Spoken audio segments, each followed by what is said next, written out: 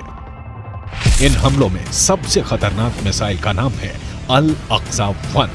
अल Aqsa 1 Iran की फतेह 110 का ही एक नया वर्जन बताया जा रहा है, या कहें कि ईरान ने यह मिसाइल इराकी हिजबुल्लाह हश्द अल शाबी को सप्लाई की और उसने इसका नाम बदलकर अल अक्सा 1 कर दिया।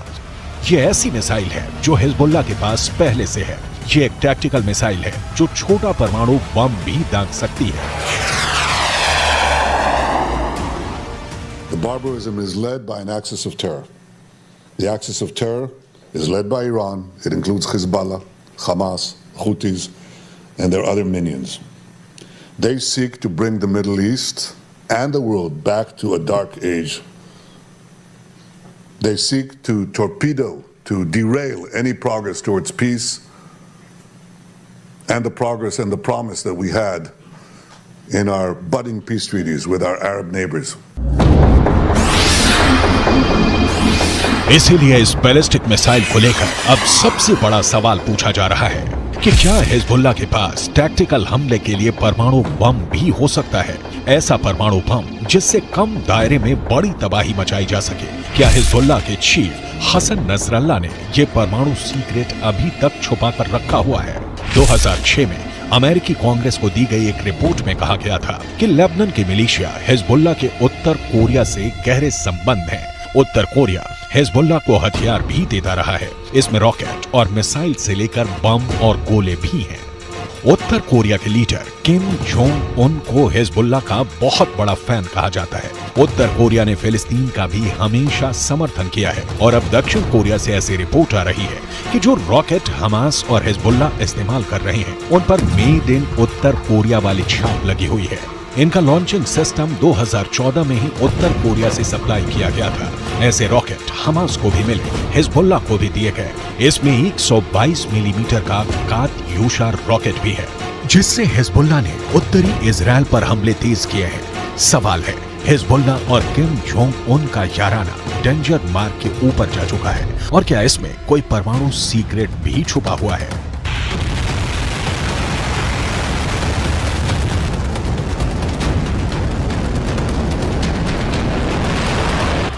फिलहाल इजराइल पर एंटी टैंक हमलों ने हिजबुल्लाह के इरादों को खतरनाक रूप दे दिया है। इजराइल हिजबुल्लाह के हथियारों को लेकर डरा हुआ है क्योंकि उसने अब तक जो एक्शन दिखाया है उसमें इजराइल की कई बड़ी पोस्ट के चीथड़े उड़ चुके हैं। हिजबुल्लाह ने 3 तरह की एंटी टैंक गाइडेड मिसाइलें इस्तेमाल की। ये है कॉर्नेट, इसकी रेंज 5 किलोमीटर तक है। ये रूस की मिसाइल है, लेकिन अब ईरान इसका देसी वर्जन देहलाविया तैयार कर चुका है और ऐसी बहुत सी मिसाइल अब हिजबुल्लाह के पास हैं। दूसरी है BGM-71 टो anti tank guided missile, range है 3.5 किलोमीटर। ये अमेरिका में बनी मिसाइल है, लेकिन अब इसकी नकल ईरान तैयार कर रहा है और उसने हिजबुल्लाह को सप्लाई की है। तीसरी है 85 कॉन्कोर्स, रेंज 4 किलोमीटर। ये भी रूस ने बनाई है और अब ईरान में ये दोसान नाम से तैयार की जाती है। इजरायल ने सीरिया से खतरे को देखते हुए गोलान पहाड़ियों में भी टैंक पहुंचा दिया है। ये हिस्सा पहले सीरिया का हिस्सा था, लेकिन 1967 के युद्ध में सीरिया से इजरायल ने इस हिस्से को अपने कब्जे में ले लिया। लेबनान, सीरिया और इजराइल के ट्राई जंक्शन वाले इलाके में हिजबुल्लाह का पूरा कंट्रोल है।